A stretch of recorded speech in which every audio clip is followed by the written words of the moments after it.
Okay, please sit comfortably and close your eyes. And take a long, slow, deep breath in through your nose. And take a long breath out.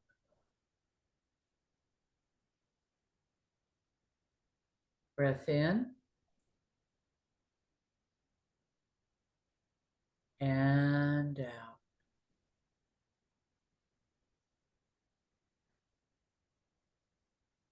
Breathing naturally, simply notice how your body feels. Dear God, Creator, on this day I ask you grant this request. May I know who I am and what I am, every moment of every day. May I be a catalyst for light and love, and bring inspiration to those whose eyes I meet. May I have the strength to stand tall in the face of conflict, and the courage to speak my voice even when I'm scared. May I have the humility to follow my heart and the passion to live my soul's desires. May I seek to know the highest truth and dismiss the gravitational pull of my lower self. May I embrace and love the totality of myself, my darkness as well as my light. May I be brave enough to hear my heart and to let it soften so that I may gracefully choose faith over fear. Today is my day to surrender anything that stands between the sacredness of my humanity and my divinity. And may I be drenched in my holiness, but yet engulfed by your love, and may all else melt away. And so it is. Let's take a moment before slowly opening your eyes. Okay. You ever hear that statement that sometimes it's really good to look at where you've been to understand where you are?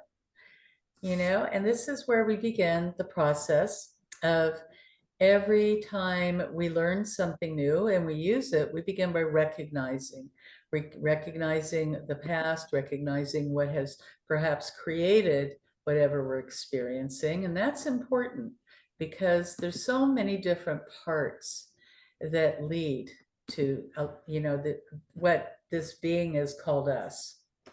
And so we begin with the power within. And there's a lot of power deep inside of you. We're humans, but yet we're really spirits, aren't we? Having a human experience, because everything is God, and God is impossible to avoid.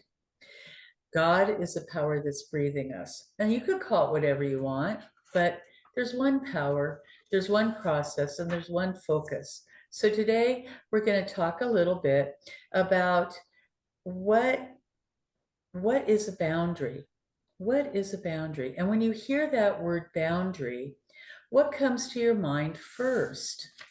And so are you ready to come back on screen, Amy? Or are you still breastfeeding? So I literally just started about 5 minutes before our meeting. Okay. But as soon as I put her down, I will come back on. What a little cutie. Oh my gosh, I love her picture. So cute. Okay. So when you hear the word boundary, what comes to your mind first? As long as you're what I see, Holly, what comes to your mind first? A boundary to me is like an invisible line that I do not want crossed. I do not want anyone invading my personal space. If someone comes and tries to touch me without my permission, that's a boundary to me. Well, that is a boundary. Saying no. Yeah. Or being able to say no when I feel pressured to do something that isn't what I want to do, or isn't my responsibility to do, or something that goes against my moral values. Yeah. That's the boundary to me. So a boundary is like crossing crossing a line for you. Mm-hmm. Yep. Okay. How about you, Amy? So for me, I was raised in the country, in Colorado's farmland. Uh, and so my grandparents had horses. And so I always, when I talk about boundaries, I always think of a horse or cattle fence because they're as much about keeping what belongs to you and keeping the good things inside that boundary as it is the harmful out. I think that's really a good analogy too. Yeah, me too, Amy. I was raised on a ranch in Montana. I'm in Oregon. And so, yeah, a boundary could be like a fence. It keeps the cattle in, keeps, hopefully, unless you have a bull, likes to walk over the fence. Um, and it also helps, kind of delineate, this is mine, that's yours. So yeah, Yes. it's often been described that a boundary is, where where the other person stops and you begin. So this is, it's almost like a bridge. It can be a bridge to understanding. Yeah, so a boundary is, if I like to say that it's, we're like a stew and there's all these ingredients that go in that stew. And that's part of who we are. Who are you? And so our boundaries are really more about who we are and understanding who we are, all those ingredients, because when we understand who we are, then we be able to feel, what happens when a person, like you said, Holly, violates your values. What are your values? That's kind of Mhm. who you are. How do you want to show up in the world? So if I know what my preferences are and the things that I love to do and the things I don't love to do, well, then maybe I can share that with other people so that they understand me better, And that is like a boundary. And boundary is kind of a confusing word and it can be kind of negative, right? Because we think of a boundary as a Mhm. line, but it's really not. A boundary is more about sharing, what works for you and what doesn't work for you. Because if you put ingredients in your soup that don't taste very good, well, you're not going to like that very well. So it's the same for the other person too. And I think that's a misconception that we have in this day and age is, I coach a lot of women on what are your boundaries, but we don't talk a lot about how do we not violate our partner's boundaries? How do we understand his boundaries? How do we understand um, our our parents' boundaries, right? And then how do we describe that ours to them? So when we understand their preferences, who they are, well, gee, then we have an even better chance to be able to express what our limits are with them. So it's where we begin and they end. But that doesn't mean that they're not allowed, to come around the fence maybe, or under or over, but you get to decide that, not them, right? Mhm. So, was there a time in your life when you wished you had spoken up to or protected your space, but you didn't? Yep. What time? Yes. A lot of times? Mm-hmm. Yes, especially in regards to my family, because they are constantly crossing my boundaries, constantly pushing me all the time. And a lot of times I wish I just stood up and said, no, no, not going to do it. Yeah, me too. And so, Yeah, that's yeah. how about you, Amy? So my former sister-in-law um, drove me absolutely bananas. Um, just very pretty princess. I exist to grace others with my presence, and that is all that is required. And there was a singular moment that is just like branded in the back of my brain.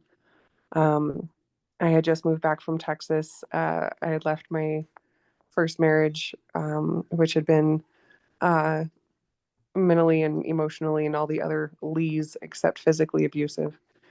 And so I was about a year into my single momness. And she was sitting on the floor in the middle of the dining room and had started changing my niece.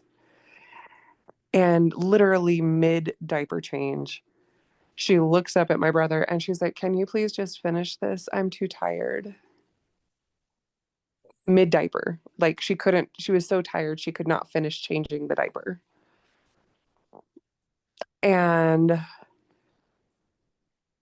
she, like, all day she had, because my brother was hunting with my dad, and she had just been complaining all day about how hard it was with him being gone while my mom and I are watching her kids. And it just made me so angry because it felt so thoughtless. Like, at least you have a husband. Like, at least he is present and wants to be involved. At least he wants his family. And I didn't say anything. I just gathered up my kids and left. And because I wasn't capable of saying something at the time. That would have been kind and constructive and Christian. um, No judgment. yeah, but it just made me so angry because it was so thoughtless and so self-centered. And it's just one of those times where it's like I really wish I would have stood up for myself and said something. Hmm. So sometimes we see things that are wrong and we want to, I guess the question would be, what boundary of yours did she cross? The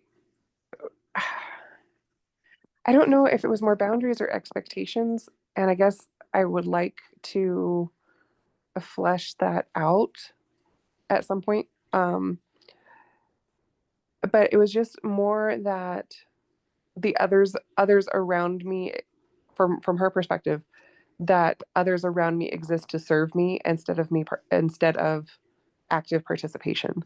Mm, So it was like the presumption on my time and my mother's time is like I'm not home because she was visiting my mom, but it was very much I'm on vacation and you guys are taking care of my kids.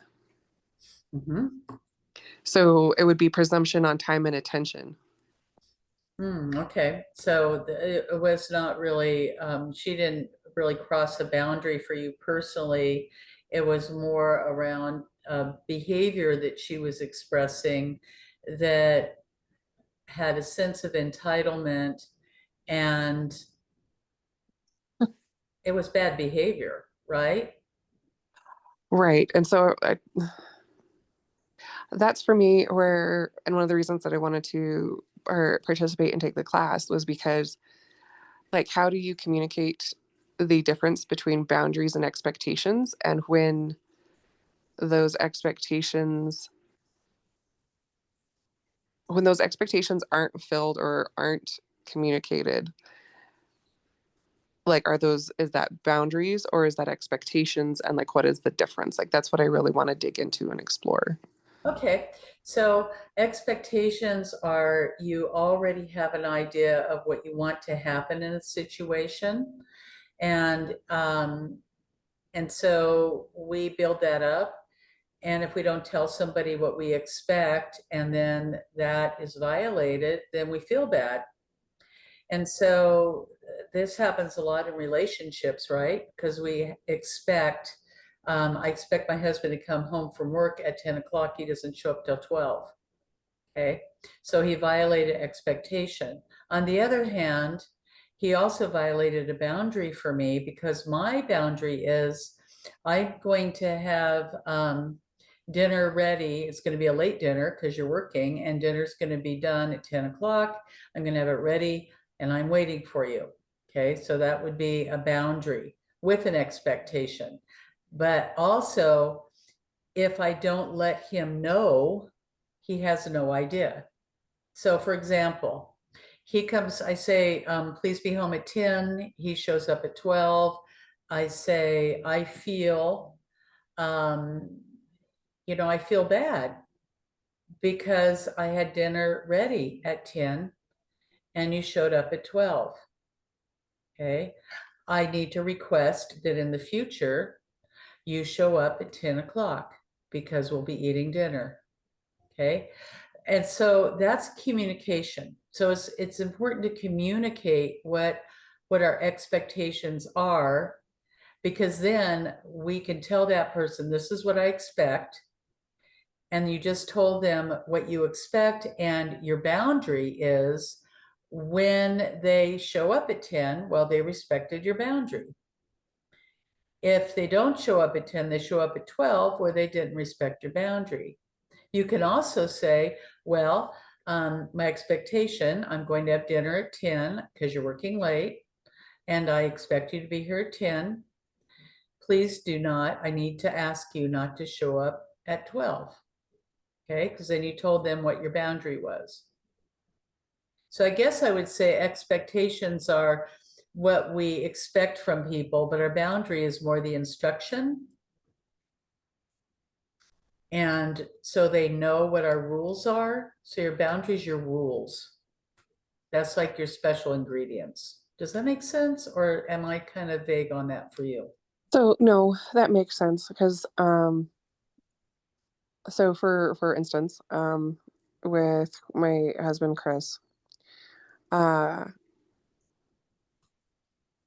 because he will often get detoured. So the expectation is I I am expecting you to be home from work around 6 and we'll have dinner ready. So the boundary is, I understand that you may need recharge time after work. So the boundary is if you are not going to be there, I expect you to call and communicate when you are going to be home or something along those lines. That's right. Yeah. So you gave Okay. them rules of engagement. So boundaries are your rules of engagement. By the way, you did a good job with that. So, and we all have expectations. This is part of relationship. Okay. The problem with expectations is we almost set ourselves up for failure if we don't follow that, or we have our boundaries with that, right? Because our boundaries gives them the rules and it says out loud, this is what I expect. Because if I don't know what you expect, then, I'm going to do my own thing, I don't know. And we can't read people's minds. So, I think that was a really good distinction, Amy. And I think that I invite you to continue to ask that question. So I think that's a really good one. When we come back to the situation with your sister-in-law, it sounds as though she was at your mother's house. Is that right?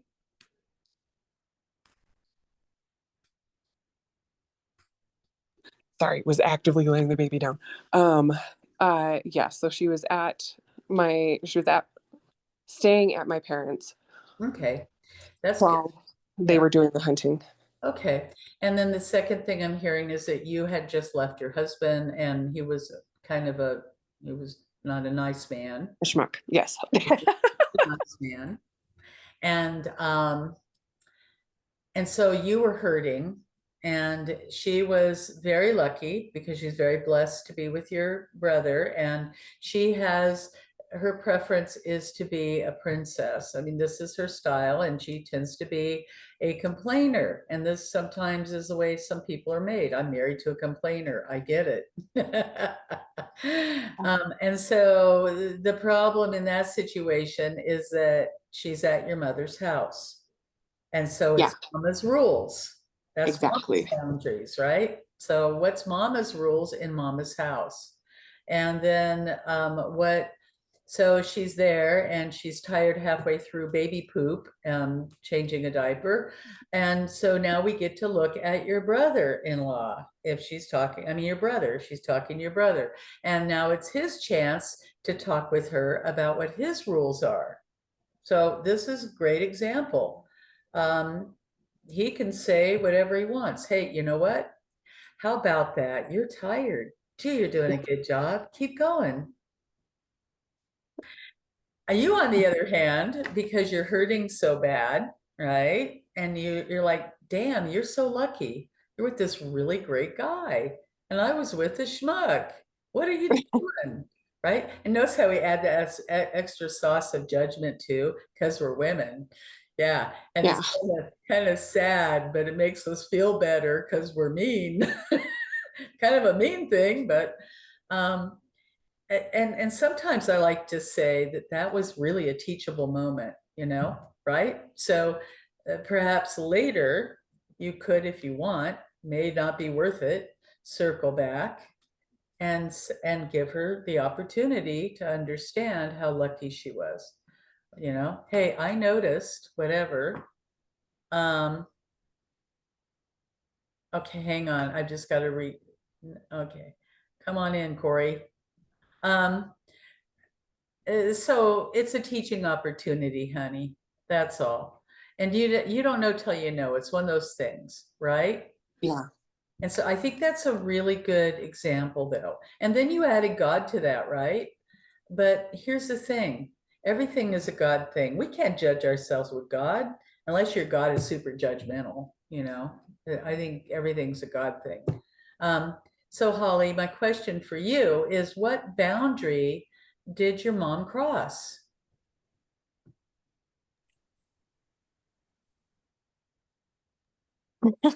What boundary did my mom cross? Oh my Yeah. God, where do I start? Well, Where do in I the story start? you shared, Um, the story that I shared when I wish I could have said no. I mean, it's well, you and I have talked about this, that she always invites herself over for holidays, birthdays. Like 2 days before the holiday birthday, she'll plan to have it at her house and then decide, nope, my house isn't ready. We're having it at your house 2 days before the holiday. Last Thanksgiving, was it Thanksgiving? It was Thanksgiving, just this Thanksgiving. It was less than 24 hours. And it's like, and she doesn't let you say no. My mom raised me not to say no to her. And that is a big, bad crossing of my boundary. Hmm. I've never been able to say no to her because that's how she raised me. Very narcissistic person, very difficult to deal with. She's an alcoholic, and that makes it worse. So yeah, that's just one boundary, but she crosses them all the time, all Yeah, kinds of good boundaries. at it. I think your mom's a pro at crossing your boundaries.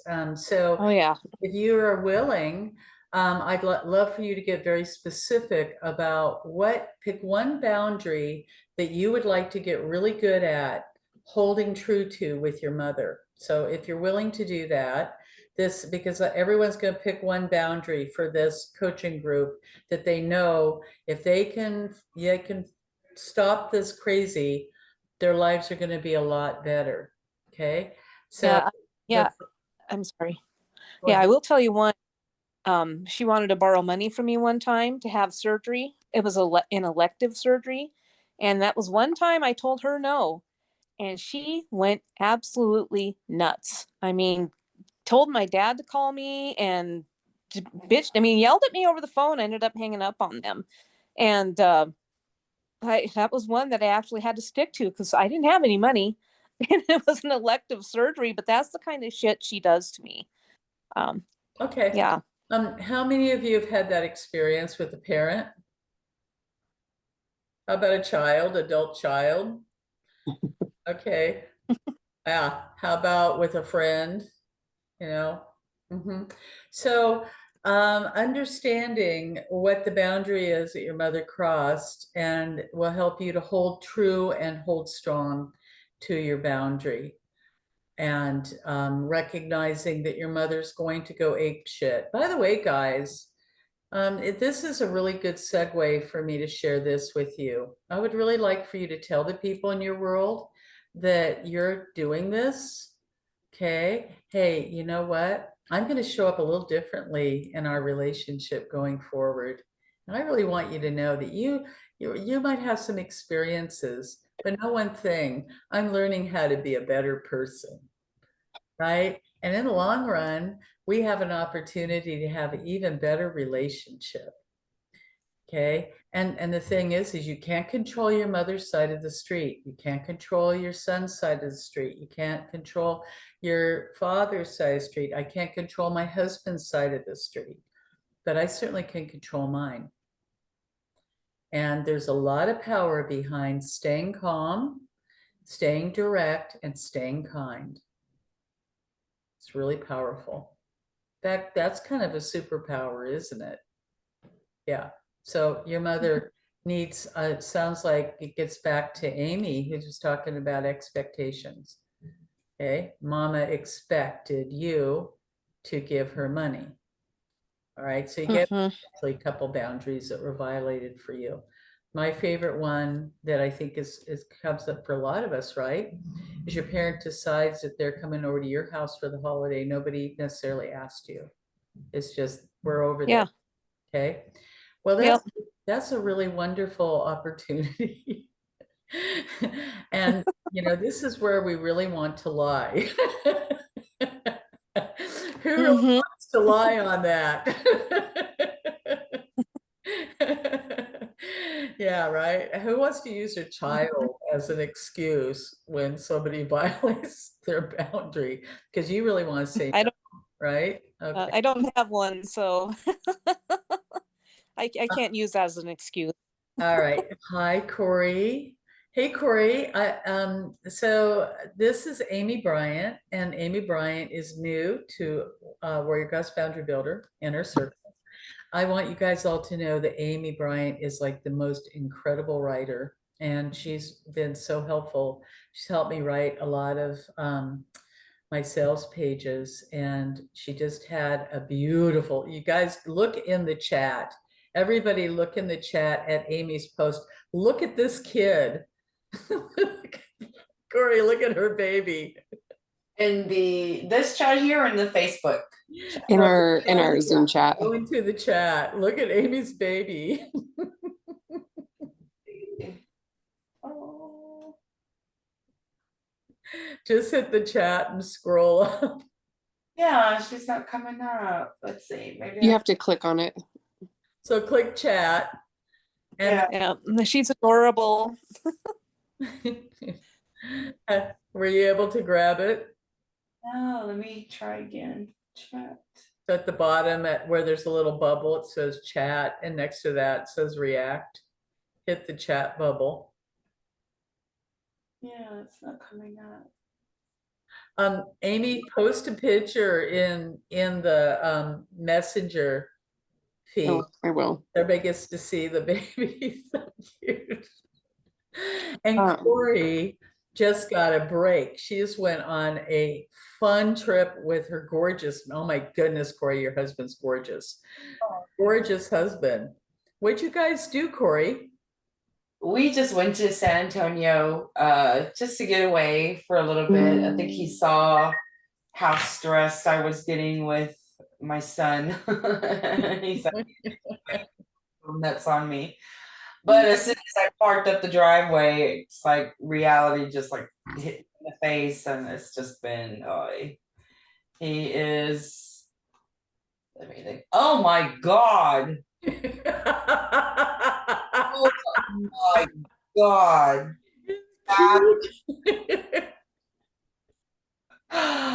Oh my God.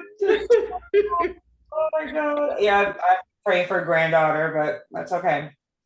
Isn't she cute? So Corey hits the driveway and all hell breaks loose. Yeah. Yeah. It's like, why the hell did I just come back? I was like, oh. I've had a headache all week. I'm this much like about to cry because this boy is just. All right. So what boundary would you like when you hear what message? Okay, so what boundary would you like to work on, Corey? Boundary like this thick across. It's just like I mean I don't even know. He's like, what, I don't even know how old he is. He's like, is he gonna be 36? he's gonna be 36 if I'm not mistaken. And oh my God, he's just he is just a mess. Oh my God, he's just a mess. And Well, Mama, you hang in there and we're I'm gonna help just you like, sort this out. yeah, and this morning I was telling my husband, because again, he's staying with me, so he comes home with this drama.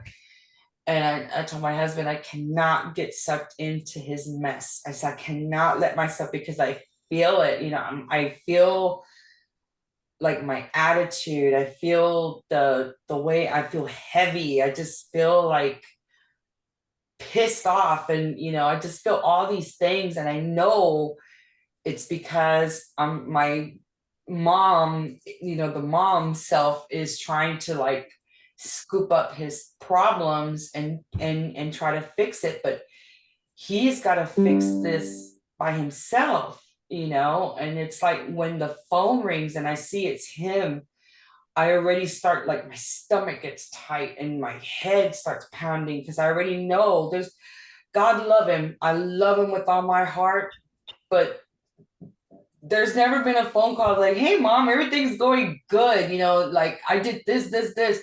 It's like, mom, oh, I don't know what I'm gonna do, mom, I don't know what I'm gonna do if I do this, if I do that. And I'm like, Lord have mercy. And I'm just like Oh, isn't it funny how sometimes just stepping back and saying, I believe in you, son, you've got this, gotta go.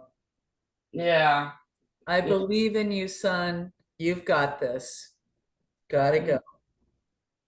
And then, I wish it were that easy. and so we get on a hamster wheel. It's not our fault. We get on that hamster wheel, and it doesn't mean you don't love him. It means that if mama ain't okay, no one's okay. Mhm. So we keep you well. And, you know, it's hard for kids to grow up. I have Yeah. a 42-year-old and she's struggling. She's a doctor of pediatric psychology Mm. and she's struggling. And so there's nothing easy about this for mamas. Yeah. On the other hand, it's important for you son to know, son, I'm learning some new skills, and I know that you're a man. I believe in you, and I really believe you've got this, and things are going to work out for you. All we can do is acknowledge the positive and save yourself, because you're right, Corey. We have to stay calm and focused. You're doing a great job. Doing it great. You're good, mama. You're such a good Feel mom. like it. I don't feel like it. I mean, it's hard. I'm It's so just, glad you guys took a break. I really am. And your husband looks like such a great guy. What a good man. Okay, yeah. guys. Experience-driven sharing continues. So let's identify one more question before we look at self-discovery and practice, okay? Can anyone share a time when you saw someone, maybe a woman, stand up for herself? What stuck with you about that moment? This is really powerful because when we are that woman, other women in our family, other family members see us as that person and they emulate that. Okay, so I'm going to repeat it. Can anyone share a time when you saw someone, maybe a woman, stand up for herself? What stuck with you about that moment? You guys can raise your hand. Corey. Um, my stepmom, or my bonus mom, how I call her, her mother was abusive to her all her life, and she still like treats her like crap. And I remember she was telling me, one conversation she had with her mother, God, she looks like this sweet old lady, but she's a bitch. bitch. I'm sorry. She's a bitch. That's I what mean, you call she called my stepmom that, and told her a bunch of stuff. And she finally stood up and said, you know what, I'm not taking this abuse from you anymore. You've done this all my life. I love you, but if you're going to be treating me this way, I want nothing to do with you. But I do wish you well. And she blocked her. She blocked her from calling her. She blocked her from everything. And she told me, I'm gonna block her for 3 months. And she held her ground. And we talked recently. She says, yeah, I'm talking to my mom again. But as soon as she starts her crap and calling me names I mean, the woman has gone as far as saying, I wish you were dead. I wish you were never born, kind of stuff. That's how bad she is. So as soon as she does that, she says, I'm going to block her again. And I'm going to block her next time for 6 months. And I'm going to keep on going until she learns that she can't do that to me anymore. Okay, so what did you admire about that action? And then Amy had a really good suggestion in the comments I want to share. So what did you really admire about this? Just that she was like really adamant about where her ground was. And I was like, shit, I want to do that. And it's different with the son. And I mean, God forbid, thank goodness my mother wasn't like that, but I don't think I could do that. Naturally me, I'm just like the peace and love and no drama. I don't want that stuff. I mean, it's not to say that if somebody pushes my buttons, I won't just like, because I can, but I choose not to get sucked into the dramas and the argument and all that, the negative stuff. I just want to surround myself with the peace and the light and the, all that. But oh, I'm sorry, my head's pounding. You're good. You're good. Yeah, that really resonated with me, and on how she just stood her ground. And I'm like, Cool. thinking, how can I apply that to my son?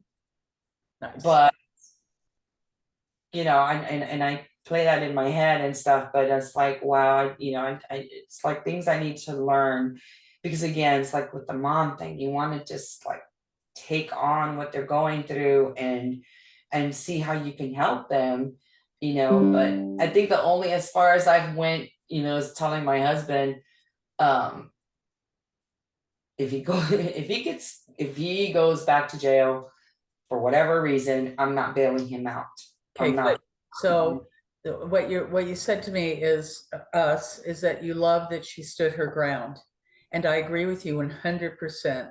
It's powerful. She set the line and she said, this is it. So it's important that you give people your rules. That's your boundary, which is, okay, this is the rule. What you said to me was inappropriate. It was hurtful. These are the choices. You continue to talk to me like this, I will do that. And she did it. And that's what we admire, is she followed through. And so I'd like for you to get very clear on what you feel when your son texts you or gets a hold of you. The headache is a great indicator. Now you have a physical experience.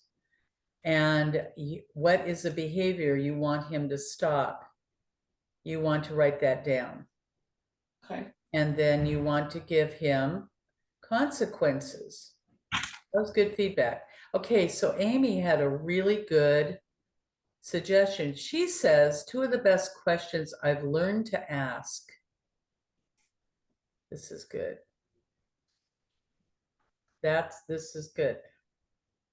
And I'll do that after Corey writes this down. Okay, so and I'll come back to Amy's suggestion in a minute, because I want to hear what Holly has to share. Holly, who is the woman in your life or person? That I admired for standing up for themselves. Mm-hmm. It was my first boss that I ever had. When I had my first job when I was 18 years old, I worked at a video store, and we had a very, kind of like my mother, very narcissistic owner who would come in And one day she was trying to get my boss to do, my manager to do something. And my manager said, no, I'm not doing that. And they got into it. They got into an argument, went into the back room, and you could hear them screaming. And my boss, the owner, finally told her, hey, look, this is why I don't want to do that, because it'll do this, and it'll do this. And I just don't agree with it. And the owner of the whole corporation, because I was intimidated by her, because she was like a CEO, you're always intimidated by CEO. And she's like, okay, I understand. I got your point of view, and you're right. We won't do that. And I was like, wow, she stood up to that CEO, the owner. She's awesome. And I loved her. She was just the best boss, one of the best bosses I ever had. And I learned that I can actually, yeah, she's strong, and I could be that person. It could be I that. want to be like her. I want to be like her. That's Yeah. and I think Yep. we shared something similar. I want to have the guts to say, look, I'm cutting you off. Mm-hmm. Okay. Or Yep. look, that was inappropriate. Okay, so that's powerful. Okay, so I want to tell Yep. my story, and then Amy gave some really good tips here, and I think this is really good stuff. Thank you, Amy. So my example is my mother. My mother was 4'11". She was little. She was strong. Okay, I'm little, I'm strong. For those of you that don't see me in person, is I'm strong like bull. Anyway, my mother was 4'11". She was tough. She was on and worked in a factory, and it was called OTP, Organ Technical Products. So what she did is she did soldering on a line. So they'd all be on this line. It was the 60s, and everybody was smoking. So they'd have their ashtray and their cigarette in the ashtray, and they'd be soldering, doing the whole thing. Anyway, the people who owned the business were making people punch out for every single break, every single time they wanted lunch breaks, everything they had to punch out for. They went to the bathroom, they had to punch out. Okay, this was wrong. And of course, as typical, we know men make more money than women. Even now, women nationally make 76 cents to the dollar. In that time period, it was even less. My mother saw that. She saw how the workers were being treated. She saw how wrong it was that there were family men that were having to punch out to go pee. All right. That's how cheap this company was. My mother single-handedly brought a union into this company, into this small town. And I'll never forget when I was 8 years old, seeing my mother on the local news getting stuffed into a cop car. I'm going to tell you why.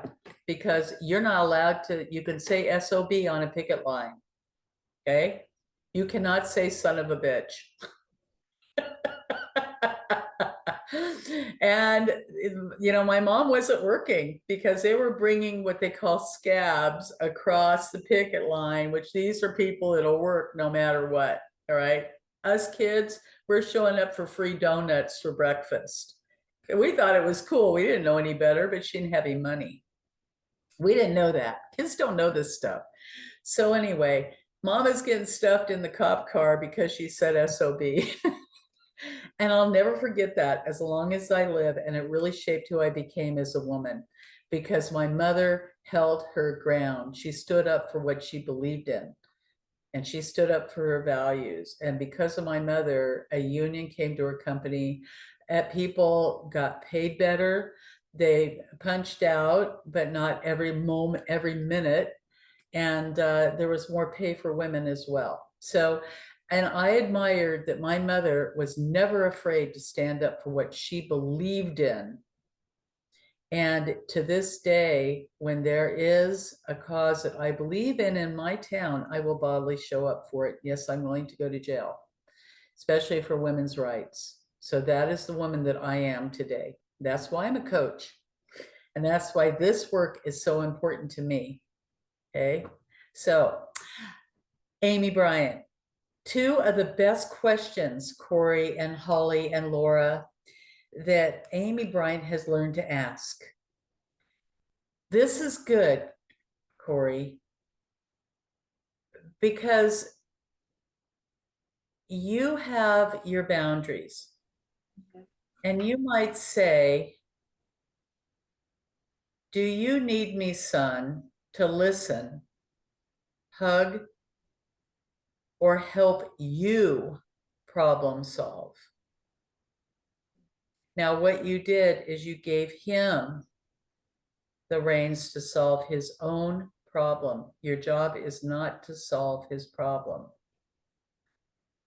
And it's important for you to let him know you have a shelf life also. I'm here for 20 minutes. Okay.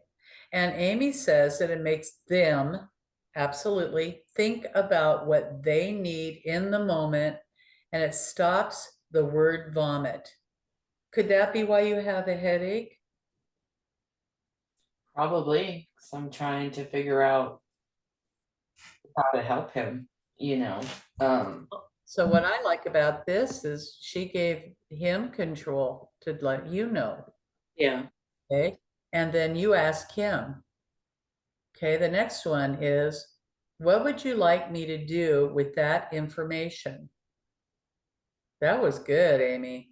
So when he tells you whatever is wrong, what would you like me to do with that information? That makes him verbalize his expectation instead of relying on the emotional manipulation to get what he wants and benefit from the mom to the rescue.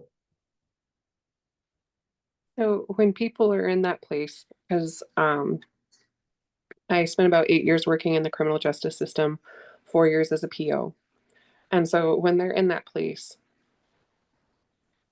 very few are actually bold enough to say, well, I want you to pay for my shit. I want you to take me blank. I want you to take me this. It's like, no, no, no. I'm going to heap on the guilt, and I'm going to heap on how terrible my life is. I'm going to heap on and heap on and heap on until eventually you do what I want you to do to make me shut up. And because you feel so bad for me. So instead, it's like, okay, so cool. What do you want me to do with that information? What do you want me to do about the fact that you don't have a ride? Yeah. Well, I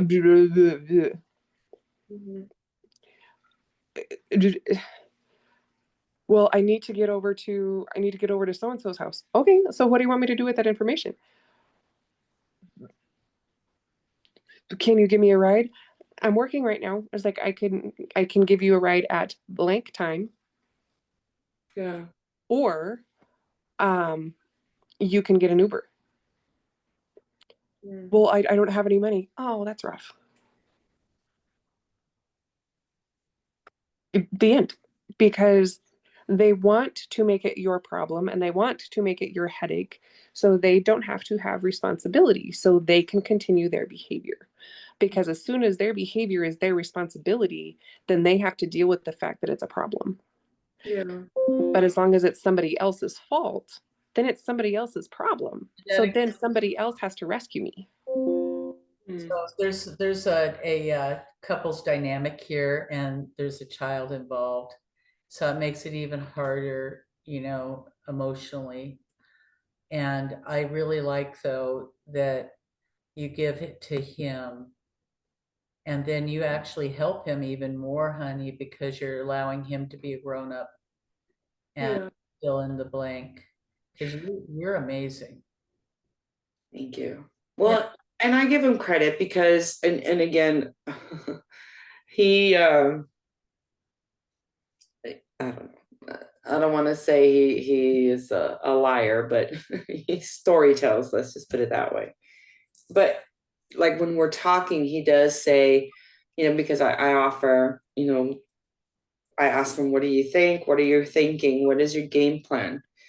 And, and I offer, do you need anything from me? And he's like, no, I got this. I need to figure this out on my own. I'm growing up. I need to learn how to do this on my own. But it's like what he does messes him up, and the thing is, like, right now his main situation is he's separated from his wife. They live 3 hours away. The wife is, we found out this morning, she lost her waitressing job. Now she's working at a bar. So I don't know what's going on with my grandkids, and I don't know what's happening to them.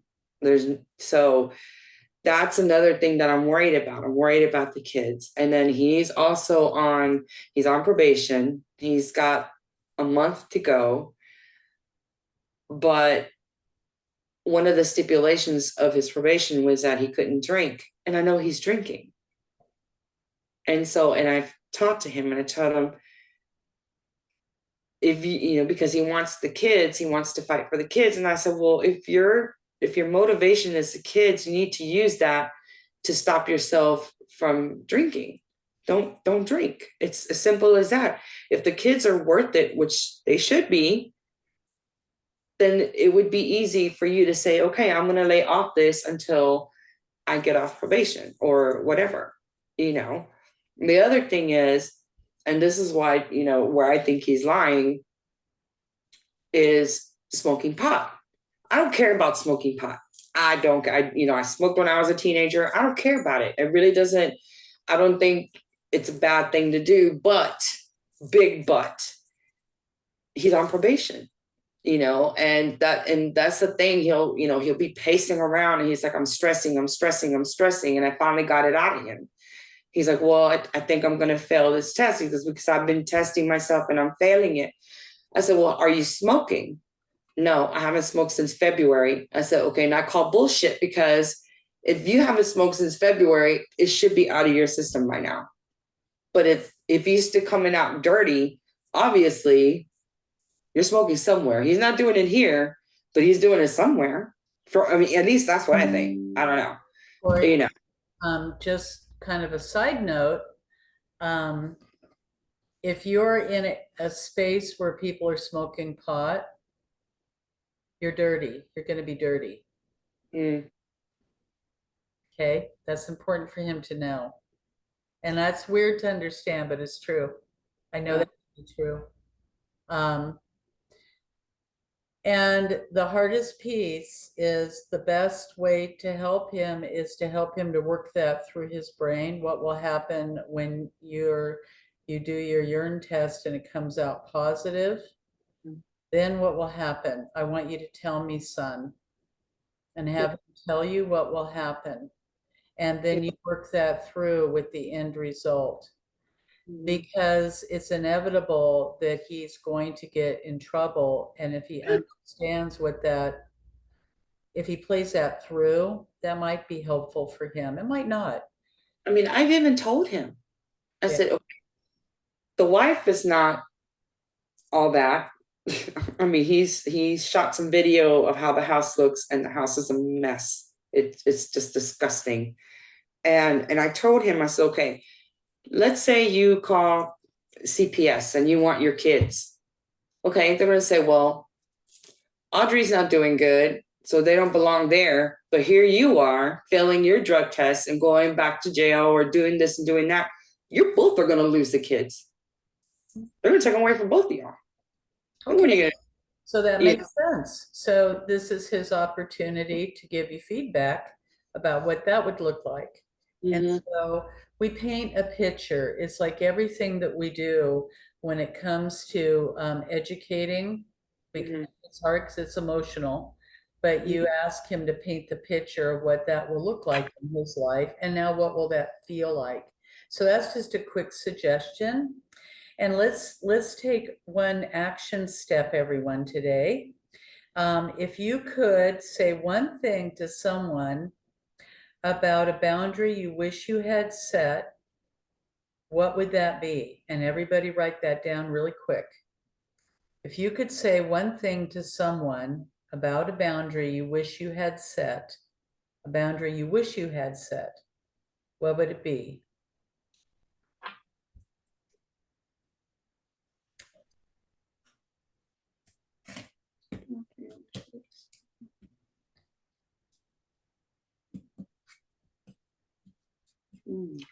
That's a good one.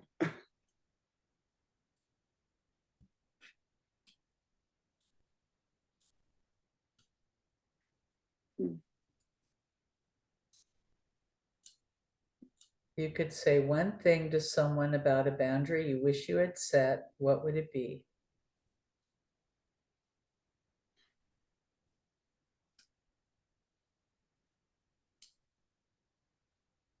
And if you pretended the person was in the room, how would you express that boundary now? Using calm, clear words. I don't know, maybe I would go use the first option Amy mentioned, just give him a hug and let him know that I'm here for him. Mhm. Yeah. And, you know, whatever he decides or whatever, you know, like try to put it on him and take it off of me. Okay, nice. So pretend he's in the room. How would you express that boundary right now using a calm, clear words? I would say, I would hug him and say, honey, I love you so much, but you need to look in the mirror and see what role you're playing in all this that's messing, all these things that are causing you stress. You need to look in the mirror and see where it's coming from. Honey, I love you so much. That's powerful. Honey, I love you so much. And I'm afraid. I love you so much, and I'm afraid that you're not noticing. Yeah. And it's going to hurt you and your family. Yeah. Amy, if you could say one thing to someone about a boundary you wish you had set, what would it be? And if they were right here, right now, how would you express that boundary calm, clear, and directly?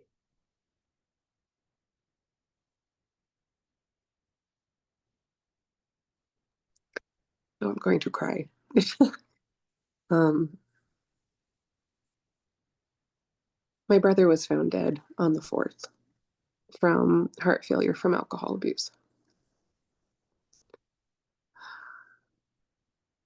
I'm so sorry, Amy. And so, Corey, please know anything that I'm saying is with absolute understanding and support, not judgment. No, gotcha.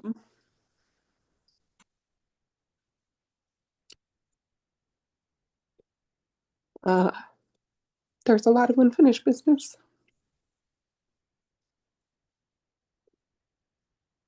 Because my brother was very controlling because of how fearful he really was and how insecure he was because he felt like if he wasn't doing it perfectly and then he was failing and failing everybody else. And so a boundary I wish I would have set better is that it's a safe place to be. It's a safe place to be a screw up. You know, it's a safe place to not have it all together. And to say that out loud and to talk about it. Okay, so he's sitting in front of you. How would you express that now using calm, clear words?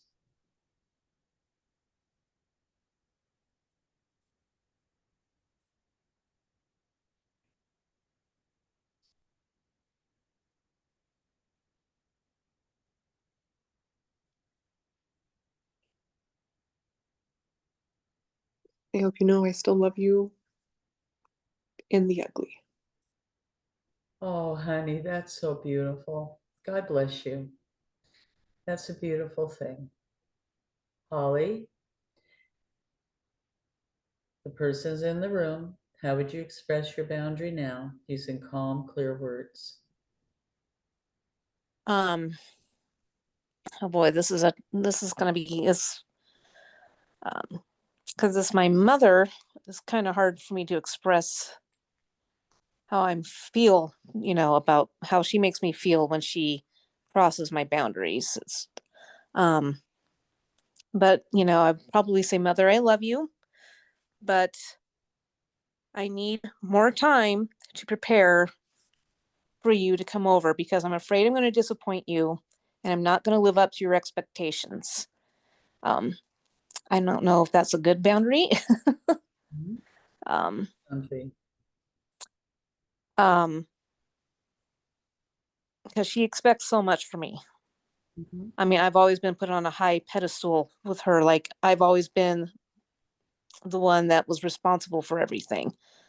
So it's very hard for me to express how I feel with her.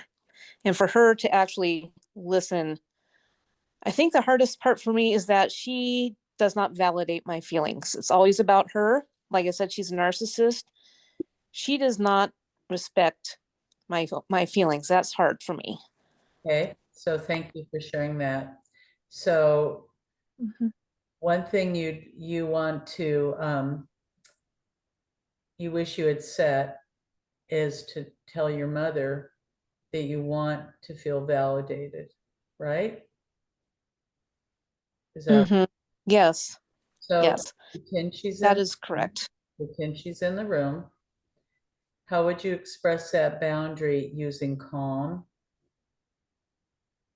clear words? Hmm. Yeah, Mom, I love you,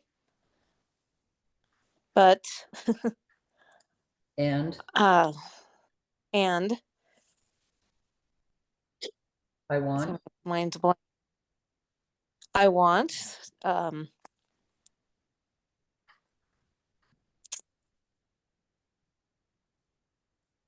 yeah, I want you to respect my feelings and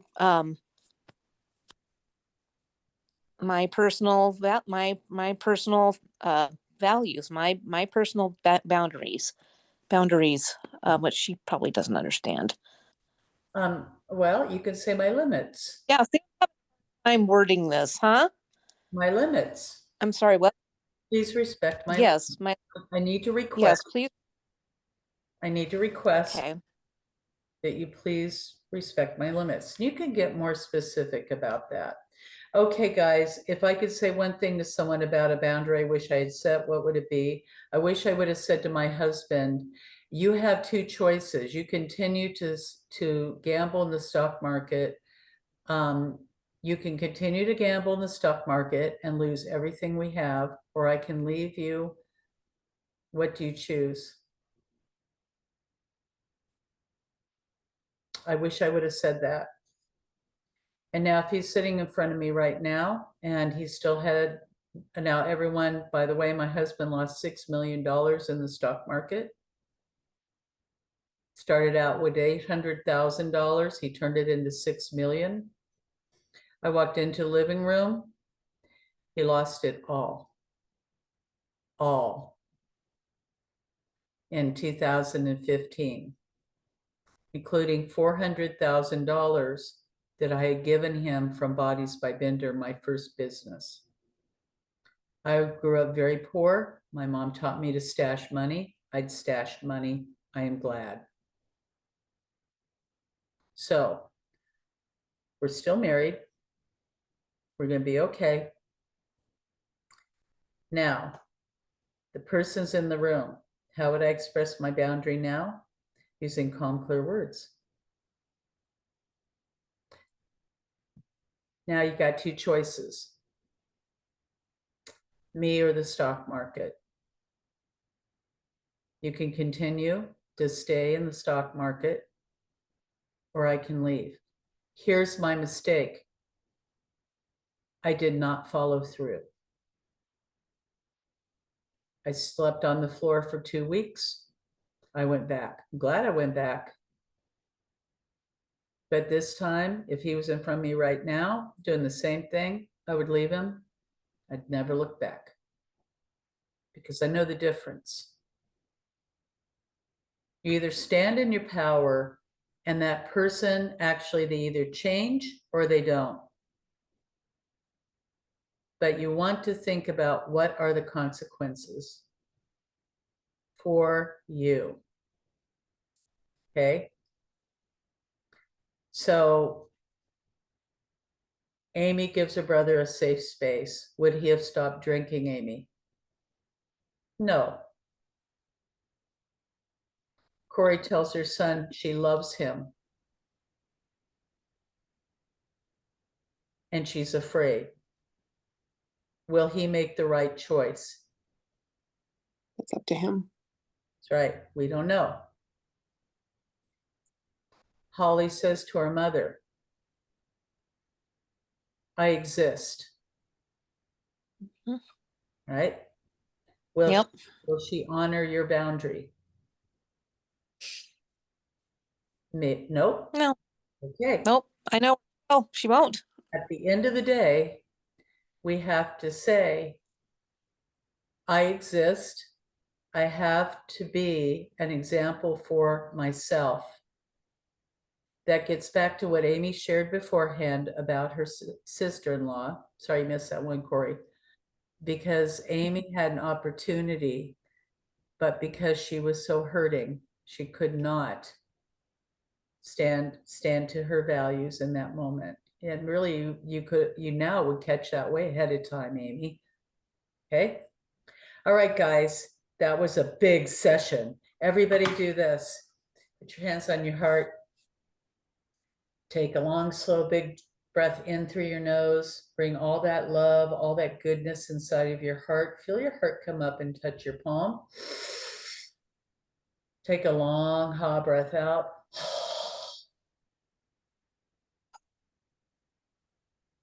Breath in. And breath out. And now, without moving your tongue or lips, think, I am strong. I am well.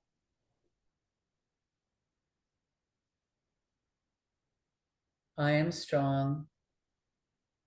I am well.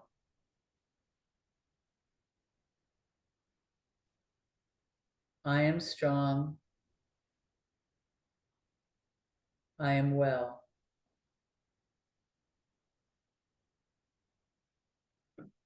I am strong. I am well. Moment before slowly opening your eyes. All right, nice job. Corey, how much water have you had today? This is my third one here, so it's kind of like a little bit more than maybe about a bottle of water. So 3 so far.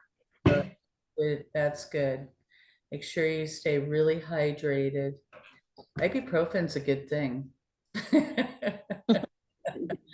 All right, so next week, guys, lesson number 2, module 2, and I'd like for all of you now, we've got a little bit of life work in module 1 in the Facebook group. Thank you for sharing.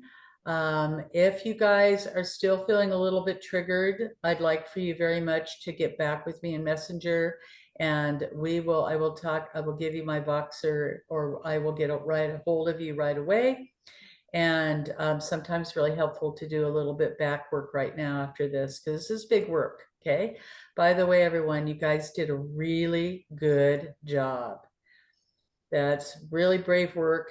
Amy, thank you for sharing. Powerful, really powerful.